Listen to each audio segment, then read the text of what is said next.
A Link to the Past is the game that stepped it up.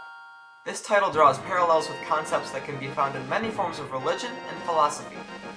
For instance, the creation of Hyrule was revealed in this game. Legend tells of 3 goddesses who molded the land, gave it life, and left a relic that overlooked it all. We all know this mark by the name Triforce. The idea of the Triforce was supposedly inspired by Christianity's Trinity. Power, wisdom, and courage are representative of the Father, the Son, and the Holy Spirit. Now, as in every creation story, there cannot be a perfect world. There must be an explanation as to why evil can't exist. In this version of Hyrule's creation, a band of thieves led by Ganondorf Dragmire wishes to find the Triforce and use its powers for themselves. This is a theme that, again, preaches the idea of greed. Greed is what leads us to act sinister and vile. Once they find the Triforce, they are transformed into the physical representation of their souls. Thus, Ganondorf became Ganon, a boar-like monster who, by his appearance, was the embodiment of greed, lust for power, and pure evil. Later in the game, we see a mechanic that is very similar to that of Taoist philosophy. The light world and the dark world are meant to represent the yin and the yang.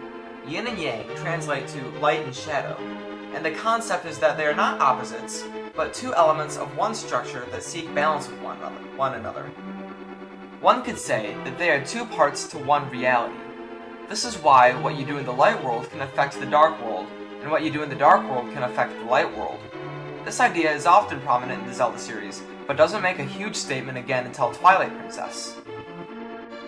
Lastly, in the 3rd installment of The Legend of Zelda, once Link reaches the Dark World, he finds himself on a large structure. This is the Pyramid of Power. If the player were to use the mirror item at the very peak of the pyramid, they would teleport to the light world where they would find themselves standing on a marking that resembles an eye. And don't worry, I'm not going to go all conspiracy on yins, but I'm sure that the pyramid and the eye have some sort of symbolic meaning within the game. This is too perfect to be a coincidence. An image that we commonly see on the American dollar bill is the Eye of Providence. It was placed on the dollar bill for the purpose of depicting the country's government, overlooked by a central figure who kept everything in order. This image is accompanied by the Latin phrase, Novus Ordo Seclorum, which means a new order of the ages. So let's assume that the pyramid is power, and that the eye is order. Because the eye is not atop the pyramid in the dark world, this could mean that there is raw power but no order to sustain it, therefore casting the sacred realm into turmoil.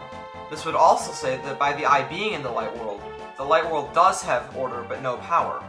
This would make the light world a land that tried to sustain itself but ultimately fails because it is weak enough to be undermined by figures such as Ganon. All of this continues to aid the 2 parts of one reality concept. One world has power and the other has order. This causes a loss of balance between the 2, which Link must end by defeating Ganon and restoring equality. The Legend of Zelda was slowly becoming more than just a video game. It was transforming into an interactive medium through which morals were taught. These themes are not simple lessons either. They were deep, complex, and meaningful philosophical ideas that are able to perplex even the most informed of people. This is what made Zelda special, and will continue to do so.